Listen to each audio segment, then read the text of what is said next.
Hi friends, welcome to my YouTube channel Sanjay academy. कैसे हैं आप सभी लोग। आज हम लोग सीटेट जुलाई 2025 के लिए जो negative positive most important tag word हैं इनको करने वाले हैं।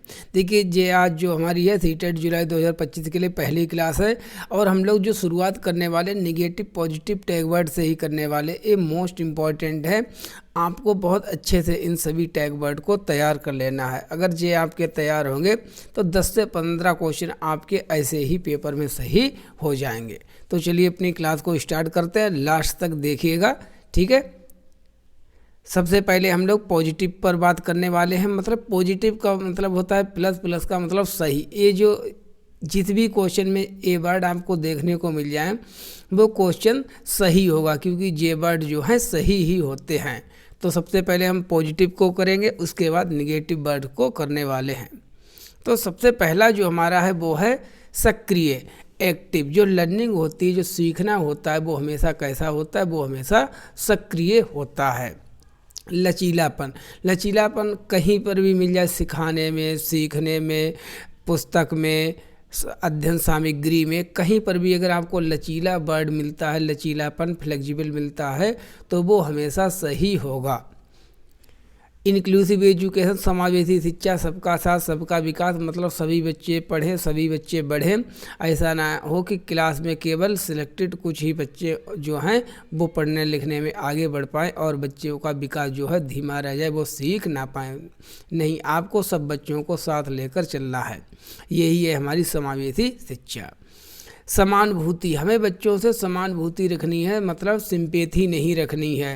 सहानुभूति, सहानुभूति नहीं रखनी है, समानुभूति रखनी है। इनमें थोड़ा सा ये अंतर है, ध्यान रखना, ठीक है। अगर इम्पैथी होगा बट समानुभूति होगा तब सही है, अगर सहानुभूति लिखा है तो वो गलत है। प्रोत्साहित, हमेशा बच्चों को सीखने के लिए प्रोत्साहित हमको करना चाहिए, मोटिवेट करना चाहिए। ऐसा नहीं है हमको बच्चों को हतोत्साहित नहीं करना। नहीं तो अगर छोटा बच्चा पहली बार पढ़ने आया है, अगर उसको आपने पहले ही दिन बहुत सारे क्वेश्चन पूछे, अगर वो नहीं कर पाया तो वो क्या हो जाएगा, डिमोटिवेट हो जाएगा। तो आपको बच्चों को डिमोटिवेट नहीं करना, बल्कि सीखने के लिए प्रोत्साहित करना है, इनकरेज करना है।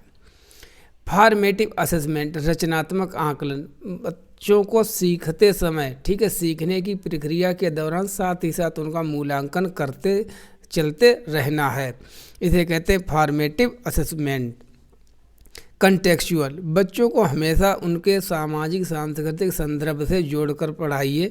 अब हम पढ़ा रहे हैं इंडिया में, अगर हम बच्चों को जापानी या चाइनीज़ मूवी के एग्जाम्पल देंगे तो वो उनके सामाजिक सांस्कृतिक संदर्भ से कनेक्ट नहीं हो पाएगा, क्योंकि बच्चे जिस परिवेश में रहते हैं उसी से ज़्यादा वो सीखते हैं। वो जानते हैं कि उनके चारों तरफ क्या चीज़ें हैं, कैसे काम करती हैं। इंटरनल मोटिवेशन, अगर कहीं पर भी कोई काम बच्चा अपने आंतरिक प्रेरणा से कर रहा है, अपने अंदर के मन से कर रहा है, अपने सीखने के लिए कर रहा है, तब वो सही है। और बाहरी प्रेरणा क्या होती है, जब बाहर की चीज़ों को देखकर, पुरस्कार को देखकर, कैश को देखकर, या फर्स्ट आना है या लोगों को दिखाना है, वो होता है बाहरी प्रेरणा। बाहरी प्रेरणा निगेटिव होती है, जबकि जो इंटरनल मोटिवेशन होता है वो पॉजिटिव होता है।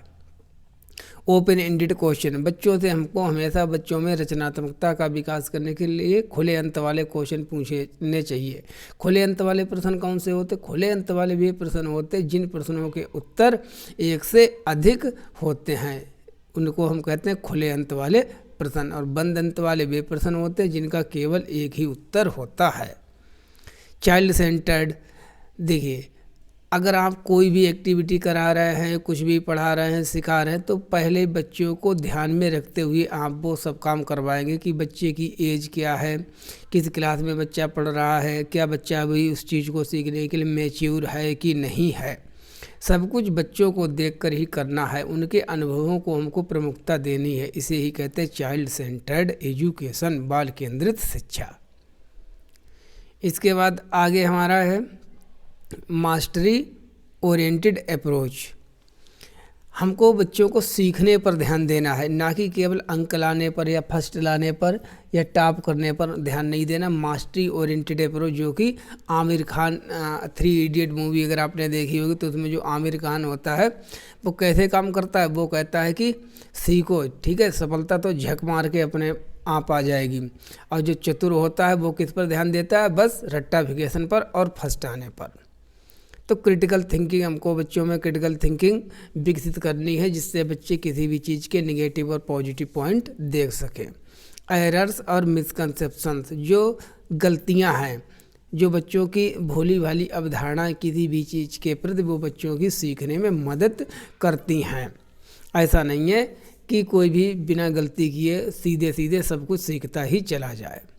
मीनिंगफुल लर्निंग, हमको सार्थक अधिगम बच्चों को करवाना है, जो बच्चों के लिए जीवन में लाभदायक हो, जिसका उनसे जीवन के लिए मतलब हो। खोजबीन करके सीखना, लर्निंग बाय डूइंग, अपने आप कर करके सीखना। डिस्कवरी लर्निंग भी इसको कहते हैं, या डिस्कशन भी कहते हैं, या इंक्वायरी लर्निंग, कुछ भी इसका नाम कह लीजिए। अंडरस्टैंडिंग, समझना, हमको बच्चों को समझाने पर ध्यान देना, ना कि केवल उनको याद करवा देना या कंठस्थीकरण करवा देना है, रटवा देना है। बाल केंद्रित शिक्षा शास्त्र, चाइल्ड सेंटर्ड पैडागोजी, जिसको हम बाल केंद्रित शिक्षा भी कहते हैं। मतलब सब कुछ जो भी एक्टिविटी होगी बच्चे को ध्यान में रखते हुए ही हमको करवानी है, इसे ये कहते हैं चाइल्ड सेंटर्ड पैडागोजी। कंस्ट्रक्टिविज्म, रचनावाद कहता है कि इसके अनुसार कि बच्चे जो होते हैं वो स्वयं से ज्ञान का निर्माण कर सकते हैं, अगर उनको वो परिस्थिति दी जाए, अगर वो उनको माहौल प्रोवाइड कराया जाए। और रचनावाद पर ही हमारी एनसीएफ 2005 जो है पूरी आधारित है। और रचनावादी मनोवैज्ञानिक कौन कौन है? जीन पियाजे, लेव वाइगोट्स्की, लॉरेंस कोहलबर्ग और Jerome Bruner. Connect to real life, वास्तविक जीवन से जोड़कर, जिसको हम संदर्भ से जोड़कर भी कहते हैं कि बच्चे को अगर आप एग्जाम्पल दे रहे हैं तो वो दीजिए जो वो डेली लाइफ में जिस काम को वो करता है। मातृभाषा, सभी चीज़ें मातृभाषा से जोड़कर पढ़ाइए, क्योंकि मातृभाषा में बच्चे अच्छी प्रकार से चीज़ों को समझ पाते हैं, सीख पाते हैं। बहुभाषावाद, मल्टीलिंगुअलिज्म, आपकी क्लास में अगर 4 भाषाओं के बोलने वाले बच्चे हैं तो उनको उनकी जो मातृभाषा उसमें सीखने पर जो है आप टोका टाकी मत कीजिए, उनको बाधा मत डालिए, उनको सीखने दीजिए। और आप बच्चे सभी जितनी भी भाषाएं क्लास में प्रयोग की जा रही बच्चे बोलते हैं, आप सभी लैंग्वेज को एक्सेप्ट कीजिए, से अपने आप सीखने पर ध्यान दीजिए, ना कि बच्चों को ये कहेंगे कि वो जो स्टैंडर्ड लैंग्वेज है उसमें ही बात करें। इसको कहते हैं हम मल्टीलिंगुअलिज्म, बहुभाषावाद। प्रगतिशील शिक्षा के अनुसार लर्निंग बाय डूइंग, बच्चे जो है करके सीखते हैं। प्रिंट रिच इन्वायरमेंट, समृद्ध परिवेश, देखिए बच्चों के लिए आप जितना ज़्यादा से ज़्यादा सीखने का परिवेश उपलब्ध कराएंगे, इन्वायरमेंट उपलब्ध कराएंगे उनके चारों तरफ, वो उतनी ही अच्छी प्रकार से सीखेंगे। सहयोगात्मक अधिगम, लर्निंग टू ईच अदर, बच्चे एक दूसरे से सीखे, अपने बड़ों से सीखे, अपने छोटे से सीखे, अपने पीयर ग्रुप में सीखे, सभी से सीखें, ना कि केवल अध्यापक के ही द्वारा सीखें। क्षेत्र भ्रमण, बच्चे जो होते हैं फील्ड ट्रिप करवानी चाहिए। ईवीएस के लिए देखिए, अगर आप कोई भी गार्डन में बच्चों को लेके गए, या ठीक है, या किसी भी मान लीजिए आप चिड़ियाघर में लेके गए, तो बच्चे वहाँ पर डिफरेंट प्रकार के एनिमल्स देखें, बिल्कुल रियलिटी उनको दिखाई देगी, तो उसमें वो ज़्यादा अच्छे प्रकार से सीखेंगे। तो जो फील्ड ट्रिप होता है वो ईवीएस के लिए मोस्ट इम्पॉर्टेंट होता है। दिशा की समझ, स्पेशियल अंडरस्टैंडिंग, बच्चों को मैप पढ़ाने के लिए, ठीक है, जो अगर आप मैप पढ़ाना चाहते हैं, नक्शा पढ़ाना चाहते हैं, तो सबसे पहले उनको दिशाओं का ज्ञान कराइए कि 4 दिशाएं कौन कौन सी होती हैं, एक एक इनके बीच में होती है, तो 8 दिशाएं होती हैं, फिर मैप आप सिखाइए। ये कीवर्ड केवल सीडीपी के ही नहीं है, ठीक है, ये सभी के लिए है, पूरी पैडागोजी के हैं। ये incremental view of incremental view of entity, कठिन परिश्रम से योग्यता को बढ़ाया जा सकता है। ये नए कीवर्ड हैं, आने लगे हैं कि आप जितनी ज़्यादा परिश्रम करेंगे आपकी योग्यता उतनी ही बढ़ती चली जाएगी, ठीक है।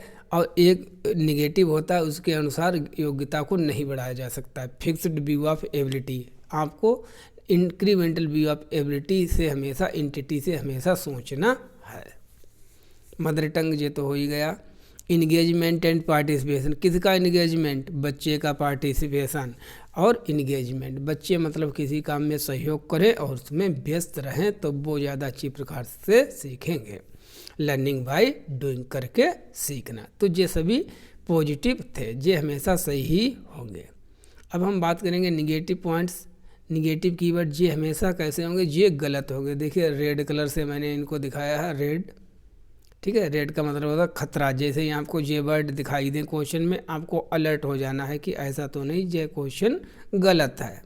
जैसे पैसिव, सीखना कभी भी पैसिव नहीं होता है। कैसे होता है? एक्टिव होता है। रिजिड, आपको रिजिड कुछ भी नहीं रखना है, चाहे अपने अंदर, अगर आप टीचर हैं तब आपको रिजिडिटी नहीं रखनी है, सिलेबस में नहीं रखनी, पाठ्यक्रम में नहीं रखनी, कहीं भी अगर आपको कठोर वर्ड मिलता तो वो गलत है। अलग करना, आप बच्चों को उनके सामाजिक सांस्कृतिक संदर्भ से अलग करके नहीं सिखाएंगे। सहानुभूति है सिंपैथी, ठीक है। सिंपैथी का मतलब दीनहीन, बेचारा, दुखिया, ऐसे वर्ड अगर बोलेंगे तो बच्चे में इन्फीरियरिटी कॉम्प्लेक्स आ जाएगा। इसलिए सहानुभूति नहीं हमको रखनी है बच्चे से, सहानुभूति रखनी, एम्पैथी रखनी है। हतोत्साहित, बच्चों को सीखने के लिए हतोत्साहित नहीं, हमको क्या करना है? प्रोत्साहित करना है। समेटिव, समग्र मूल्यांकन, ऊपर कौन सा मूल्यांकन था? रचनात्मक मूल्यांकन, मतलब सिखाते समय साथ साथ में हम मूल्यांकन करते चलें, वो सही है। लेकिन समेटिव वर्ष में जो एक बार किया जाता है, अंत में जो एक बार किया जाता है, जैसे हमारा सीटेट का होता है, बोर्ड एग्जाम्स का होता है, और जो हमारे एनुअल एग्जाम्स होते हैं वो होते हैं समग्र मूल्यांकन के उदाहरण है। असंदर्भित, डीकंटेक्चुअल, कंटेक्चुअल सही होता है, डीकंटेक्चुअल मतलब होता है उनके सामाजिक संदर्भ से अलग करके नहीं, हमको बच्चों को संदर्भ में पढ़ाना है, तो ये भी गलत है। ये सभी गलत ही है। बाह्य प्रेरणा नहीं, हमको कैसी प्रेरणा बच्चों को देनी है? Internal motivation. बाह्य प्रेरणा मतलब बाहर की चीज़ों को देखकर जब हम मोटिवेट होते हैं कि अगर भाई हमारे सीटेट में 120 नंबर आ गए तो हमको एक प्राइज़ मिल जाएगा, या अगर आपको लिए कोई भी टास्क दिया तो आप उसमें फर्स्ट आ जाएंगे तो आपके लोगों के द्वारा वाहवाही बहुत होगी। क्लोज्ड इंडेड, बंद अंत वाले क्वेश्चन, बंद अंत वाले वे क्वेश्चन होते हैं जिनका केवल एक ही आंसर होता है। जैसे 10 गुणा 10 कितने होंगे? 10 गुणा 10 100 ही होंगे। तो बंद अंत वाला, इसमें कौन सी रचनात्मकता बच्चों की विकसित हुई? कोई भी रचनात्मकता बच्चों की विकसित नहीं हुई। हमको बच्चों से पूछने होते हैं ओपन एंडेड क्वेश्चन जिनके आंसर एक से अधिक होते हैं। टीचर सेंटर्ड, देखिए चाइल्ड सेंटर्ड को छोड़कर आपको टीचर सेंटर्ड, एग्जाम सेंटर्ड, कोई सेंटर्ड मिल जाए, सब गलत। रोट, मेमोरीज, लर्निंग, रटना, याद करना, सब गलत रहेंगे, ठीक है। सिखाना है। स्टैंडर्ड, नॉर्मेटिव, मानक, हमको बच्चों को मानक नहीं बनाने हैं, ठीक है। उनकी परफॉर्मेंस बस अच्छी हो, मतलब वो काम अच्छी प्रकार से सीखे, स्किल उनमें विकसित हो, ना कि केवल मानक। मानक जैसे सीटेट में है कि भाई 90 नंबर आप ले आइए जनरल के लिए तो आपको सीटेट में पास घोषित कर दिया जाएगा। ये क्या हो गया? ये मानक हो गया। आपको बच्चों को मानक नहीं बनाने हैं, आपको 3 इडियट मूवी की जैसी, आमिर खान जैसी आपको सीखने पर ध्यान देना है, अपने स्किल को इम्प्रूव करना है। सीग्रेशन, लेबलिंग, रैंकिंग, योग्यता के आधार पर बांटना कुछ भी नहीं, ठीक है। किसी की भाई ये फर्स्ट स्टूडेंट आता है तो ये बहुत अच्छा हो गया, ये सेकंड आता है, ये थर्ड आता है, ये सबसे ज़्यादा बेकार है पढ़ने में। इस प्रकार से रैंकिंग कभी मत करना। व्याख्यान, परिभाषा, बच्चे छोटे होते हैं, ठीक है, जूनियर लेवल तक प्राइमरी के, तो हमको व्याख्यान के परिभाषाओं को से नहीं सिखाना है। दंड, पुरस्कार, हम किसी भी प्रकार का बच्चों को शारीरिक मानसिक दंड नहीं दे सकते हैं। और जो पुरस्कार है वो पुरस्कार भी कहीं ना कहीं एक जो है बच्चे में निगेटिविटी को बढ़ाता है, तो पुरस्कार भी क्या हो गया? निगेटिव हो गया। डराना, धमकाना बिल्कुल नहीं है। एक रूपता, बच्चों को मोनोटोनसनेस को आपको तोड़ना है। लिंग पक्षपात, लिंग पक्षपात तो बिल्कुल करना ही नहीं है, ठीक है। अगर आप मेल हैं तो फीमेल के प्रति, फीमेल है तो मेल के प्रति, किसी के भी प्रति नहीं। आपको male is equal to female सोचना है, ठीक है। जो काम लड़के कर सकते हैं वही लड़कियां कर सकती हैं, ऐसा कुछ भी नहीं है। एल्गोरिदम मेथड, एल्गोरिदम मेथड वो होता है कलन विधि, बनी बनाई हुई चीज़, रेडीमेड, कि मैंने आपको कोई क्वेश्चन करवाया, उसका सोल्यूशन दे दिया कि भाई ये क्वेश्चन ऐसे इस प्रकार से होगा, तो उसको कहते हैं कलन विधि। बच्चे की क्रिएटिविटी को एक कम करती है, मारती है, ठीक है, इसलिए एल्गोरिदम मेथड गलत होता है। फंक्शनल फिक्स्ड ने, फिक्स मतलब निश्चित है, आप कितना भी पढ़ लो, कितनी भी रातें ख़त्म कर लो, कितना भी दिन में पढ़ लो, आप जो है योग्यता आपकी नहीं बढ़ सकती है। क्या ऐसा है? बिल्कुल गलत है। तो फंक्शनल फिक्स्डनेस निगेटिव वर्ड है, जबकि incremental view of ability positive है।